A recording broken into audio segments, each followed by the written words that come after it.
My name's Sally Sanders. I was a nurse for 35 years and now I'm a SMART recovery facilitator. SMART stands for Self-Management and Recovery Training. It's a mutual support meeting where through open and confidential discussion we can help each other and people with addictive behaviors. And we view addictive behavior as a result of choices we have made. So if you've chosen to maintain an addictive behavior, it's possible you can choose to stop it. So that's kind of how SMART works at it. It's the #1 alternative to 12-step. SMART recovery meetings run more like an open discussion, like we are having now, back and forth discussion. We don't we don't use labels like addict and alcoholic. We don't focus on a disease. If people feel that they have a disease, that's their choice.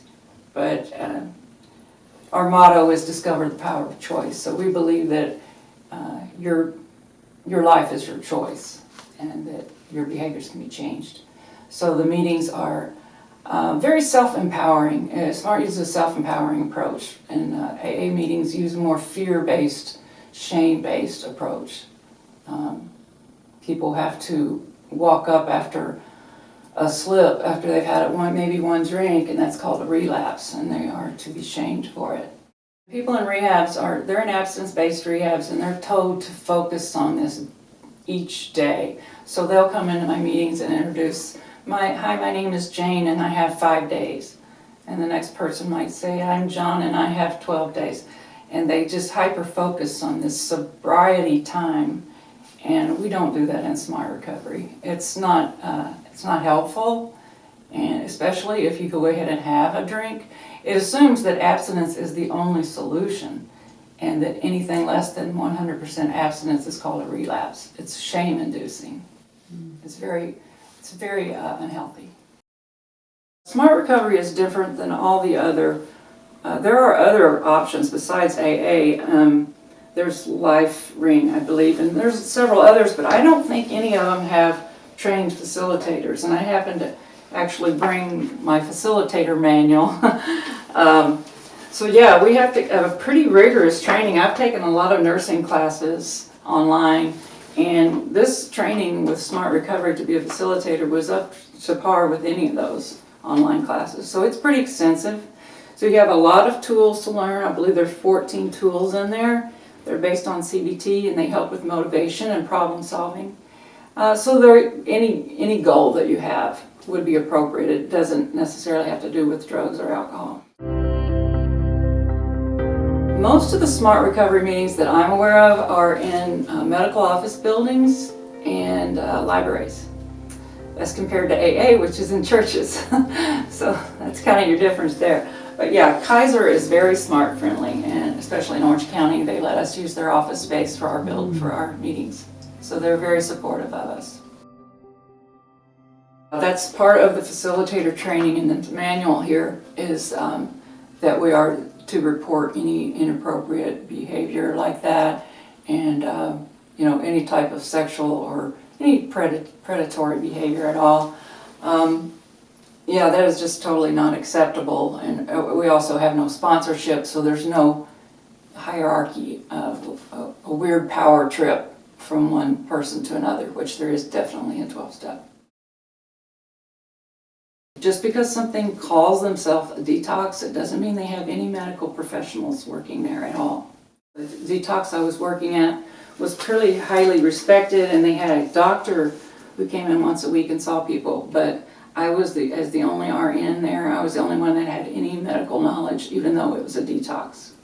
So people really need to know. And then when I tried to get the nurse manager to get Narcan on board, the drug that reverses the opiate overdose, they refused. They flat refused. So this is one of the best rehabs too in Orange County. But if anybody is shopping for a rehab, and I would definitely check and see if they have Narcan. If they don't, I wouldn't even consider it. That's almost like malpractice. I had an issue with pain pills, and it interfered with my job.